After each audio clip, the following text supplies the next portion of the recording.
નમસ્કાર મિત્રો, આપનું સ્વાગત છે લિયો ઇંગ્લિશ હબના વધુ એક લેક્ચરમાં. અને આજના લેક્ચરની વાત કરું મિત્રો, તો આજનો લેક્ચર તમારું કોમ્યુનિકેશનનું લાઈફ ચેન્જ કરી દેવાનું છે. તમારું ઇંગ્લિશ કોમ્યુનિકેશન એકદમ ધરમૂળથી ફેરફાર થઈ જવાનું છે. સીધું જ આપણે અત્યાર સુધી 12 ટેન્સ શીખ્યા છીએ અને હવે હજી પણ ઘણું શીખવાનું બાકી છે.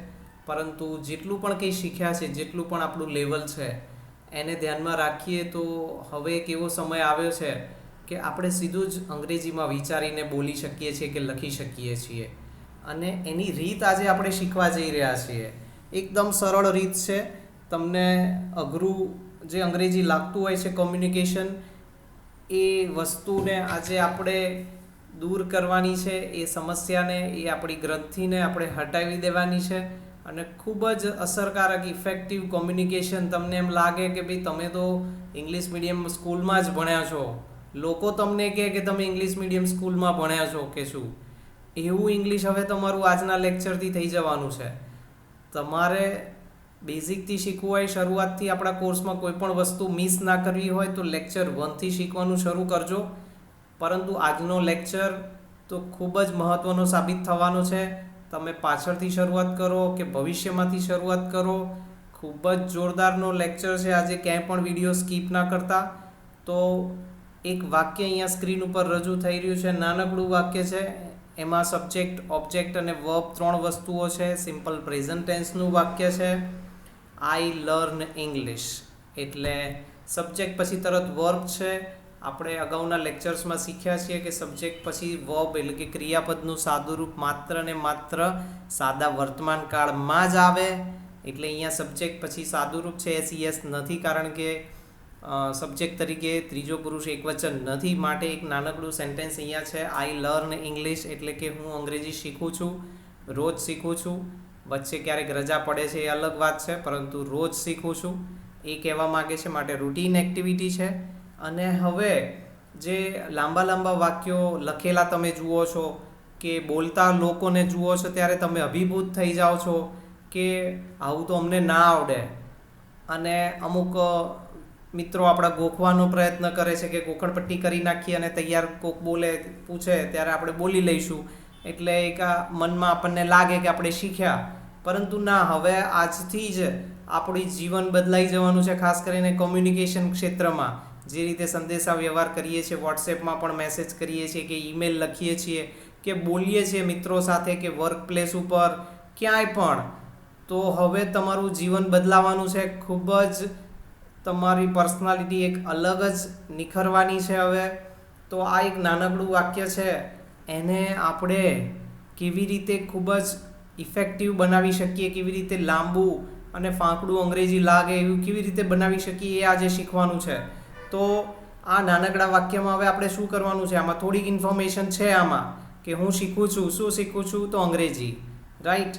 હવે જે લોકો સારું અંગ્રેજી બોલતા હોય છે એ બીજું કશું જ કરતા નથી હોતા. એ લોકો માત્ર ઇન્ફોર્મેશન એડ કરતા હોય છે. વધારે માહિતી જેમ જેમ એક જ વાક્યમાં મળતી જાય કે તમે આપો, એમ તમારું કોમ્યુનિકેશન સારું કહેવાશે. એ તમે વોટ્સએપ મેસેજ કરતા હો મિત્રોને કે કલીગ્સને કે બોસને, કે તમે મિત્રો અંદર ચેટ કરતા હોવ, કે કંઈ પણ ઈમેલ લખતા હોય, કોઈ જગ્યાએ એપ્લિકેશન તમે કરતા હોય, XYZ કંઈ પણ એસે લખતા હોય IELTS PTE જેવી એક્ઝામ્સમાં. અને આજની જે રીત છે એ નીવનો પથ્થર સાબિત થવાની છે તમારા ઇંગ્લિશ કોમ્યુનિકેશનમાં.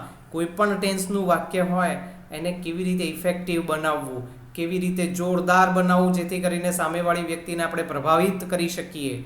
તો આવો મિત્રો, આઈ લર્ન ઇંગ્લિશ એનાથી આપણે આગળ વધીએ છીએ.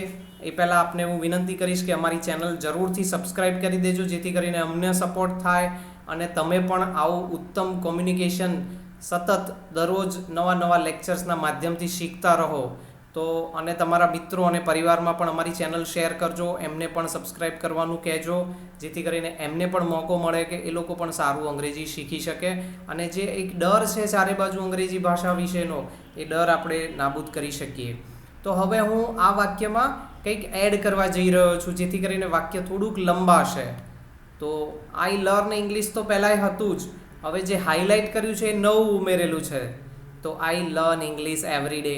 ક્યારે શીખીએ છીએ? દરરોજ શીખીએ છીએ. તો આઈ લર્ન ઇંગ્લિશ એવરી ડે. હવે હજી એક એડ કરવા હું જઈ રહ્યો છું. આઈ learn English every day on Leo English hub. Right. તો બીજા વાક્યમાં તમે જોશો તો એવરી ડે એટલે કે સમય ઉમેર્યો. ત્રીજા વાક્યમાં માધ્યમ ઉમેર્યું કે કોના માધ્યમથી શીખી રહ્યા છીએ, તો ઓન લિયો ઇંગ્લિશ હબ. પરંતુ આપણું વાક્ય લંબાઈ રહ્યું છે અને આ જ રીત છે, બીજું કશું જ નથી, કોઈ રોકેટ સાયન્સ નથી. હા, હજી પણ આમાં ઇન્ફોર્મેશન એડ કરવાની છે આપણે. I learn English every day on Leo English Hub. શોર્ટમાં લખ્યું છે, જગ્યાના અભાવે તમે સરળતાથી વાંચી શકો એટલા માટે. LEH એ લિયો ઇંગ્લિશ હબનું ટૂંકું રૂપ છે. તો જે બ્લુ કલર સુધી આપણે લખેલું છે એ તો પહેલાં હતું જ આની અગાઉના વાક્યમાં. આઈ learn English every day on Leo English hub with friends. એકલો નહીં, હું મારા મિત્રો સાથે, એ લોકો પણ એમના ઘરે, પણ અમે લોકો સાથે જ શીખીએ છીએ. અલગ અલગ સમયે કદાચ લેક્ચર્સ જોતા હોઈશું, પરંતુ અમે ડિસ્કશન સાથે કરીએ છીએ. એકબીજાની મિસ્ટેક, એકબીજાના એક્સપિરિયન્સીસ અમે શેર કરીએ છીએ અને કંઈક નવું શીખ્યા હોય તો એનો પણ આનંદ શેર કરીએ છીએ અમે. નેક્સ્ટ સેન્ટેન્સમાં હજી વધારે ઇન્ફોર્મેશન આપણે એડ કરવા જઈ રહ્યા છીએ. I learn English every day on Leo English hub with friends on YouTube at my home, કે એટ અવર હોમ્સ, મારા ઘરે ભેગા થઈને, કે બધા એકબીજાના ઘરે, પોતપોતાના ઘરે, તો એટ અવર હોમ્સ. રાઈટ. એવું પણ તમે અહીંયા ફેરફાર કરી શકો છો. તો મિત્રો ખાસ અહીંયા જોવાનું એ છે કે તમે પહેલું વાક્ય જુઓ અને છેલ્લું વાક્ય જુઓ તો આસમાન જમીનનો ફેર છે. આટલો જ ફેરફાર તમારા જીવનમાં ઇંગ્લિશ કોમ્યુનિકેશનમાં આજથી તમારે લાવવાનો છે.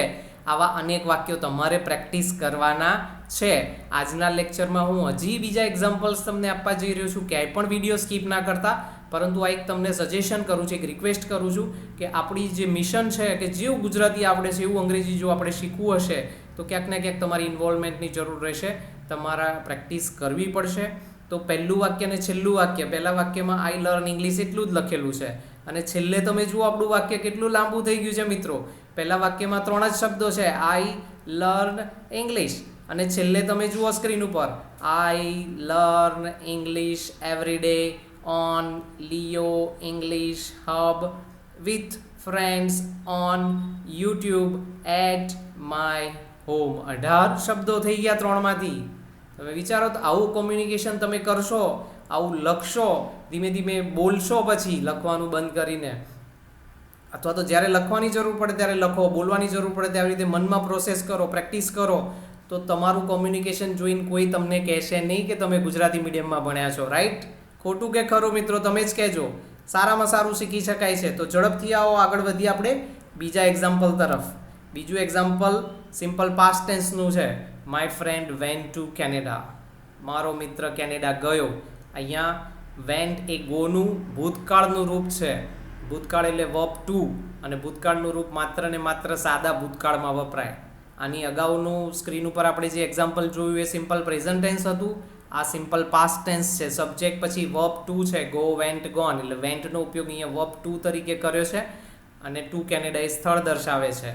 તો my friend went to Canada એક સામાન્ય વાક્ય છે, એને આપણે એક્સપાન્ડ કરવાનું છે, એનો વિસ્તાર કરવાનો છે. જે તમે પ્રભાવિત થઈ જાઓ છો કે તમે પ્રભાવિત કરી શકો છો, તમે કોકનું જોઈને પ્રભાવિત થાઓ છો કે ઓહો આ તો જબરું અંગ્રેજી બોલે છે, અથવા તો તમે કોઈને પ્રભાવિત કરી શકો છો આવું વિસ્તારવાળું અંગ્રેજી લખીને કે બોલીને. રાઈટ? પહેલાં પ્રેક્ટિસ કરીને લખો. તમે લખવાની ઘણી પ્રેક્ટિસ થઈ જાય પછી તમે મનમાં જ ડાયરેક્ટ ઇંગ્લિશમાં વિચારીને બોલી પણ શકો છો. 100 નહીં 200% રિઝલ્ટ મળશે મિત્રો. તો આ જે એક્ઝામ્પલ છે એને હવે આપણે એક્સપાન્ડ કરવાનું શરૂ કરી રહ્યા છીએ. તો my friend went to Canada to study. એક ઇન્ફોર્મેશન, બીટ ઓફ ઇન્ફોર્મેશન આપણે એડ કરી. અહીંયા માહિતીનો એક ટુકડો આપણે જોડ્યો. શું કરવા ગયો છે કેનેડા? ભણવા ગયો છે. Third sentence, my friend went to Canada to study after 12th. ક્યારે ગયો? 12મા પછી. હા, આફ્ટર 12th એટલે 12મા પછી. તમે જુઓ માહિતી એડ કરતા જઈએ છીએ આપણે, જે હાઇલાઇટ કરેલું છે રેડ કલરમાં એ. Next, my friend went to Canada to study after 12th last year. ક્યારે ગયો? તો ગયા વર્ષે, ગઈ સાલ. હા, હજી આમાં ઇન્ફોર્મેશન એડ કરીએ છીએ આપણે. My friend went to Canada to study after 12th last year with 7 bands in IELTS. Right? IELTS માં 7 band સાથે પાછું નવું એડ કર્યું. હા, તમે જુઓ કે વાક્ય નાનકડું વાક્ય છે શરૂઆતમાં, એને આપણે એક્સપાન્ડ કરીને એનો વિસ્તાર કરીને કેટલું લાંબુ કરી શકીએ છીએ. લખવામાં કરી શકીએ તો બોલવામાંય કરી શકીએ. વિચારવાનું થશે મિત્રો, ના નથી પાડતો. ક્યાંક કંટાળો પણ આવશે, સમય પણ લેશે, પરંતુ આ ખૂબ જ ઇફેક્ટિવ રીત છે. તમે એનું પાલન કરો, બહુ જ મજા આવશે તમને અંગ્રેજી લખવાની અને બોલવાની. જ્યાં જરૂર પડતી હોય ત્યાં મિત્રોને મેસેજ કરો આવા લાંબા ઇંગ્લિશમાં.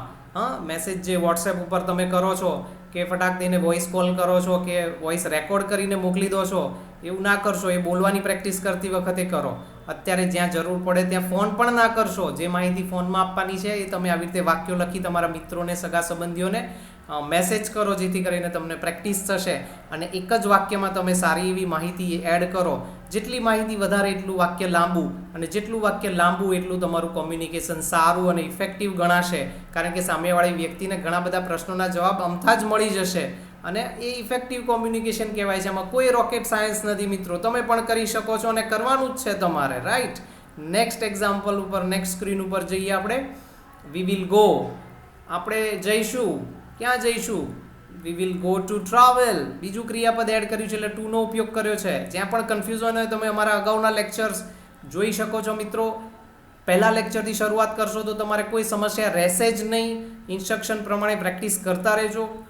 વી વિલ ગો ટુ ટ્રાવેલ, અમે ફરવા જઈશું. પહેલું વાક્ય છે અમે જઈશું, અમે ફરવા જઈશું. બીજી ક્રિયા એડ કરી.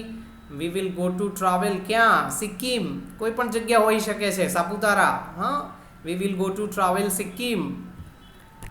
વી will go to travel Sikkim next month. આવતા મહિને. નેક્સ્ટ મંથ એટલે અમે સિક્કિમ ફરવા ક્યારે જઈશું? આવતા મહિને જઈશું. We will go to travel Sikkim next month with family by car.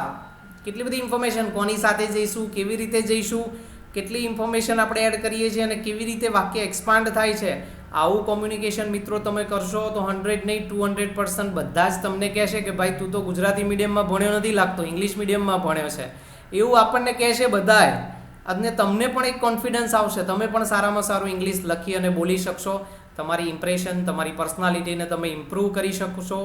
અને આશા રાખું છું મિત્રો કે આજનો લેક્ચર તમને ખૂબ જ મહત્વપૂર્ણ સાબિત થશે. તમે સારામાં સારું અંગ્રેજી લખી અને બોલી શકો છો.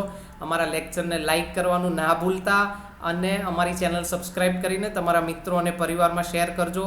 આંગળી ચીધ્યાનું પુણ્ય તમને મળશે, એમને પણ તક મળશે કે તેઓ પણ સારામાં સારું કોમ્યુનિકેશન આવી રીતે સરળતાથી શીખી શકે ઘરે જ બેઠા. Thank you very much for joining us today guys. ધન્યવાદ.